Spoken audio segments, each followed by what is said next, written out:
सत साई पवन भगत जी। मैं हरियाणा में सोनीपत रहने वाला एक युवक हूँ। मैं अभी कॉलेज में पढ़ता हूँ। मैंने आज से 2 साल पहले सोनीपत के नामदार केंद्र से नाम लिया था। करीबन 1 महीने की भक्ति के बाद मैंने आपकी वीडियो को देखा और मुझे सच्चाई का पता चला।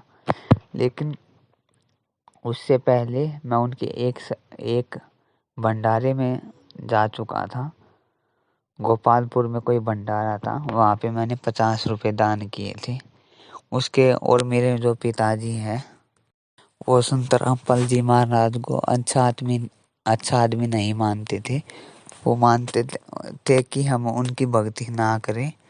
तो जब से मैंने वहाँ पे 50 रुपये दिए थे, उसके 1 हफ्ते बाद ही मेरे पिता ने शराब पीकर हमारे घर में दंगा किया और संत रामपाल जी महाराज की तस्वीर फाड़ दी तथा भक्ति बोध तथा जितना भी उनका सामान था, चरणामृत और जो भी कुछ था, उसको पैरों से कुचल के और उनकी तस्वीर को पैरों से कुचल कर आग लगा दी।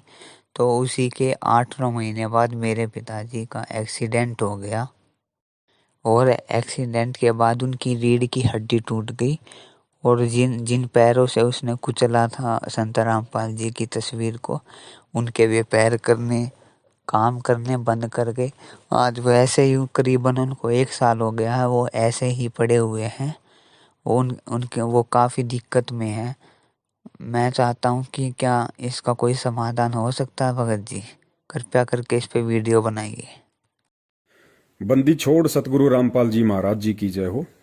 सतसाई भगत जी, आपने जो ऑडियो दास को भेजी है, दास उस ऑडियो के माध्यम से ये समझ सकता है कि आपके जो आदरणीय पिताजी हैं उनकी क्या स्थिति है वर्तमान में, और उनकी स्थिति को लेके आपकी भी क्या स्थिति है। लेकिन भगत जी, हम कर कुछ नहीं सकते क्योंकि परमात्मा धरती पे है, करना उन्होंने ही है। और आपके मन में कहीं ना कहीं ये शंका है कि भाई मेरे पिताजी ने और मेरे परम पूज्य सतगुरु रामपाल जी महाराज जी के विषय में जो शब्द कहे हैं या उनकी फोटो का जो अपमान किया है, कहीं ना कहीं उसके चलते आज 7-8 महीने बाद में उनका एक्सीडेंट हुआ है और ऐसी उनकी हालत हुई है। तो ऐसी बात नहीं है भगत जी कि आपके जो पिताजी हैं उन्होंने गुरुजी की फोटो का अपमान किया हो या गुरुजी को गालियां दी हो जिस कारण से आज उनका एक्सीडेंट हुआ हो। ऐसा नहीं है। ये परमात्मा है भगत जी। ये परमात्मा कभी भी बदला नहीं लेता है, क्योंकि चाहे कोई नाम उपदेशी हो या जगत वाला हो, हम सभी इसी परमपिता परमेश्वर सतगुरु रामपाल जी महाराज जी की संतान हैं। और संतान चाहे कितनी भी क्यों ना बिगड़ जाए, चाहे शराब पी के नशे में अपने ही पिता के ऊपर हाथ क्यों ना उठा दे, गालियां क्यों ना निकाले, बाप कभी भी अपने बच्चे की उस बात का बुरा नहीं मानता है भगत जी। शेख तकी ने 650 साल पहले परमपिता परमेश्वर जी के साथ में कितना दुर्व्यवहार किया। परमात्मा ने उसकी हर उस बात को सहा भगत जी। उसने जो भी परमात्मा के साथ में कसनियां कसी, जैसा भी उसने परमात्मा के साथ में छल बल किया, दुर्व्यवहार किया, परमेश्वर ने हर बार सहा। उसको कुछ नहीं कहा भगत जी, कुछ नहीं कहा शेख तकी को। लेकिन एक समय ऐसा हुआ कि अति हो गई और शेख तकी को अपने किए कर्मों की सजा स्वयं मिली। अंत में वो अंधा गूंगा बहरा हो गया। तो यहाँ पे आपके पिताजी के साथ में जो भी दुर्घटना वर्तमान में हुई है, उनका एक्सीडेंट हुआ, फिर उनकी रीढ़ की हड्डी टूटी। ये देखिए भगत जी, हमें थोड़ा अध्यात्म को समझना पड़ेगा। ये आपके पिताजी का पिछले जन्म का कोई कुसंस्कार था और वर्तमान समय में जो घटना उनके साथ घटी है, ये घटना घटनी ही घटनी थी, इसमें कोई दो राय नहीं है। लेकिन ये घटना वर्तमान में टाली भी जा सकती थी। क्यों? क्योंकि परमात्मा सरगुण रूप में, संत रूप में धरती पे प्रकट है। तो परमात्मा उस कुसंस्कार को, पिछले जन्मों के प्रारब्ध को टाल भी सकता है। कौन सी स्थिति में? जब वो परमात्मा सतलोक छोड़ के इस पृथ्वी पे एक संत रूप में होता है, उस समय परमात्मा उस विधि के विधान को टाल भी सकता है भगत जी। तो आपके जो पिताजी के साथ में घटना हुई है, ये उनके पिछले जन्म का प्रारब्ध था जो वर्तमान में होना ही होना था। लेकिन उस कबीर परमात्मा ने, संत रामपाल जी महाराज जी ने उस आत्मा के ऊपर मेहर की भगत जी, क्योंकि उनका कोई अच्छा संस्कार भी था, जिसके चलते परमात्मा ने आपके पिताजी को एक मौका भी दिया। मौका क्या दिया भगत जी? आपके माध्यम से। परमेश्वर को पता था कि आपके पिताजी के साथ में यह घटना घटनी है। परमेश्वर ने 7-8 महीने पहले ही आपको अपनी शरण में लेके उस घर में भक्ति प्रवेश करके, क्योंकि आपने सत्संग भी घर में उनको सुनाए होंगे, गुरुजी के विषय में बातें भी बताई होंगी, भक्तों के इंटरव्यू भी सुनाए होंगे, तो ये सारी जो प्रक्रिया थी आपके माध्यम से परमात्मा आपके पिताजी का वो जो प्रारब्ध का जो कुसंस्कार था, जो घटना उनके साथ घटी है, उस घटना को टालने के लिए परमात्मा ने आपको उस घर में निमित्त बनाया, उस घर में भक्ति प्रवेश की, आपके पिताजी तक अपने सत्संग पहुंचाए कि हो सकता है ये आत्मा जाग जाए, इस आत्मा को ये सत्संग समझ में आ जाए और ये मेरी शरण में आ जाए। शरण में ना आए तो कम से कम ये मेरे सत्संग सुनने लग जाए, और अगर सत्संग भी सुनने लग गई तो परमेश्वर कहते हैं 70% लाभ उस आत्मा को मात्र सत्संग सुनने से ही मिलने शुरू हो जाते हैं। तो आपके पिताजी का वो प्रारब्ध का कर्म भगत जी टाला जा सकता था, लेकिन उनका कुसंस्कार कुछ ज्यादा ही प्रभावी था, इसलिए उन्होंने गुरुजी की बातों को स्वीकार नहीं किया, सत्संगों को स्वीकार नहीं किया, उल्टा उन्होंने गुरुजी का अपमान किया। तो उनके प्रारब्ध के उस कर्म के चलते भगत जी उनकी घटना को नहीं टाला जा सकता। और अब स्थिति यह है भगत जी, जो परमात्मा है उसके तो वही गुण है, पर मालिक तो हमेशा माफी करता है भगत जी। आज भी यदि आपके पिताजी चाहें तो भगत जी स्वस्थ हो सकते हैं, कोई बड़ी बात नहीं है। अगर डॉक्टर ने कह दिया कि वो ठीक नहीं हो सकते तो डॉक्टर कोई फाइनल नहीं है, डॉक्टर कोई परमात्मा नहीं है भगत जी।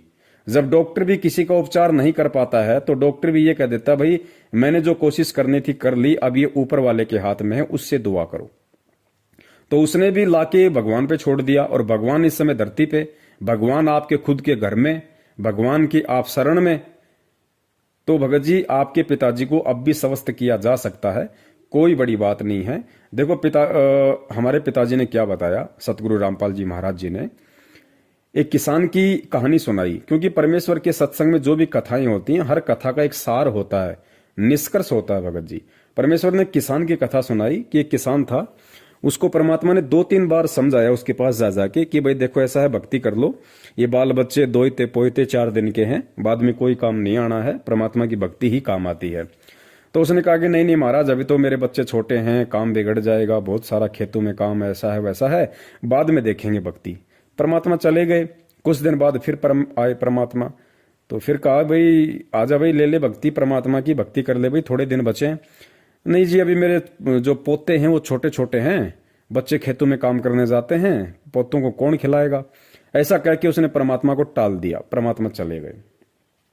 फिर आए परमात्मा, तो बच्चों से कहा भी कहाँ है भाई तुम्हारा पिताजी। मालिक को तो सारा पता ही था, तो कहा भाई हमारे पिताजी तो 2-3 साल पहले मर चुके हैं, उनका तो देहांत हो गया। तो मालिक को तो पता था कि इसी घर में बैल बना हुआ है, क्योंकि जहां आशा तहां बासा हुई, अंतकाल में सुमरियो सोई, तो उसी घर में वो पशु बन के पैदा हो गया, बैल बना।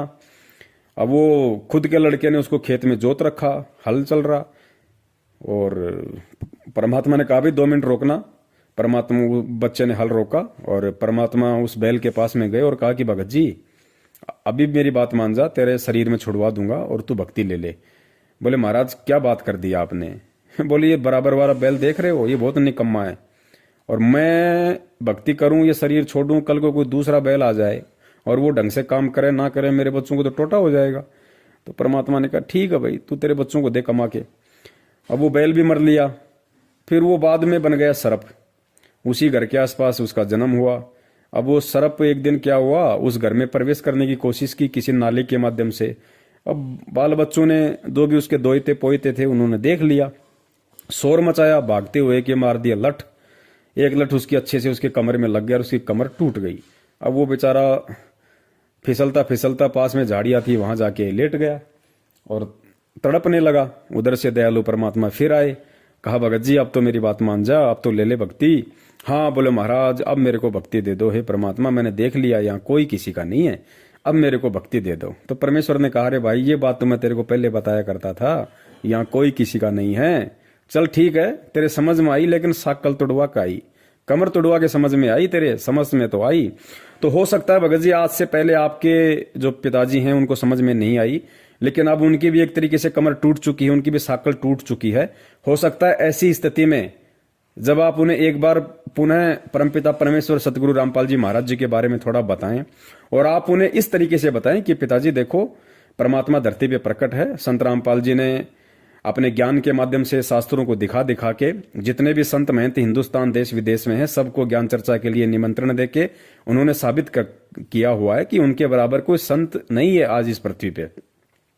और आप एक बार उनकी शरण में आओ, उनके सत्संग सुनना आप शुरू करो। और देखो, संतों के विषय में कुछ भी बोलने से पहले बहुत सोचा समझा जाता है, लेकिन आपने उनके विषय में ऐसी ऐसी जो बातें कही हैं, ऐसे ऐसे शब्दों का प्रयोग किया है, आपने उनकी फोटो का अपमान किया है, तो कहीं ना कहीं आपको ये बाधा हुआ है। तो हो सकता है उनकी कोई समझ में आ जाए, और समझ में आ जाए तो फिर आप उनको संकल्प नाम दीक्षा आप उनको दिलवा दो। संकल्प नाम दीक्षा में मंत्र को छोड़ के बाकी जो क्रिया आप कर रहे हो, 3 समय की आरती, ज्योति जलाना, दंडोत करना, सत्संग सुनना, शब्द सुनना परमात्मा के, ये सब कुछ उन्हें करना है और आपने उनका सहयोग करना पड़ेगा। आरती के समय आरती लगा देनी है, परमात्मा के सत्संग वगैरह घर में लगा देने हैं। अगर वो मानते हैं तो फिर देखो भगत जी, उसके बाद क्या नहीं हो सकता। परमात्मा धरती पे है, परमात्मा के तो गुण है भगत जी, वो तो मुर्दे को जिंदा कर सकता है। कमाल को नहीं किया, कमाली को नहीं किया, सेव को नहीं किया, रामानंद जी को नहीं किया, कितनों को किया परमात्मा ने, मुर्दों को जिंदा किया। ये उसके गुणों में है। और वर्तमान में तो सरगुण रूप में धरती पे है भगत जी, वो तो कुछ भी कर देगा। जो जीव आत्मा के संस्कार में है उससे ज्यादा दे देगा। विधि के विधान को पलट के रख देगा परमात्मा इस समय, क्योंकि संत रूप में, सरगुण रूप में धरती पे प्रकट है। तो इस तरीके से आप एक बार कोशिश कीजिए, हो सकता है उनकी समझ में आ जाए। इतने दुख उठाने के बाद अगर समझ में आ जाए तो आप उनको संकल्प नाम दीक्षा के माध्यम से परमपिता परमेश्वर सतगुरु रामपाल जी महाराज जी से जोड़ दीजिए। भक्ति उनकी शुरू होगी तो अवश्य परमात्मा लाभ देंगे। अगर मान लीजिए, अगर वो ठीक भी, जैसे मतलब उस स्थिति में ठीक अगर नहीं हो पाए और अगर उन्होंने शरीर भी छोड़ दिया, तो भगत जी संकल्प नाम दीक्षा लेने के बाद में जब वो आरती करेंगे, सत्संग सुनेंगे, तो भगत जी 101% अगला जन्म उनका मनुष्य का होगा और तुरंत परमात्मा उनको किसी भगत के घर में जन्म देंगे, उनकी भक्ति शुरू करवाएंगे। तो ये उनको फायदा हो जाएगा। और अगर वो अच्छे भाव से लगे तो परमात्मा रीढ़ की हड्डी क्या भगत जी, परमात्मा तो 2 टूक हो जाए उसको जोड़ दे, उसको कहते हैं भगवान। और उसके बाद भी यदि वो नहीं मानते हैं तो भगत जी फिर आपने ज्यादा परेशान होने की जरूरत नहीं है, क्योंकि फिर वो उनका संस्कार है। आपका केवल एक पिता पुत्र का संबंध था, कोई पिछले जन्म का ऋण संबंध था जिस कारण से आप पिता पुत्र बने हुए हो। अगर वो नहीं मानते हैं तो फिर आपने भी ज्यादा टेंशन लेने की जरूरत नहीं है। आपने भी यही सोचना है कि भाई इस जीव आत्मा का जैसा संस्कार है वैसा ही ये परमात्मा को अपनाएगा या नहीं अपनाएगा। आपने फिर अपनी भक्ति पे ध्यान देना है। सत साहेब, जय हो बंदी छोड़ के। तन मन शीस ईस अपने पे, तन मन शीस ईस अपने पे, पहले में चोट चढ़ावे जब कोई राम भक्त गत पावे हो जी, जब कोई राम भक्त गत पावे हो जी। तन मन शीस ईस अपने पे, तन मन शीस ईस अपने पे, पहले में चोट चढ़ावे जब कोई राम भक्त गत पावे हो जी, जब कोई राम भक्त गत पावे हो जी। भाई सतगुरु तिलक अजप्पा माला, युक्त जटा रखवावे, सतगुरु तिलक अजप्पा माला, युक्त जटा रखवावे। जत को पीन सत का चोला, भीतर बेख बनावे जब कोई राम भगत गत पावे हो जी, जब कोई राम भगत गत पावे हो जी। भाई लोक लाज मर्याद जगत की, तृण जो तोड़े बगावे, लोक लाज मर्यादा।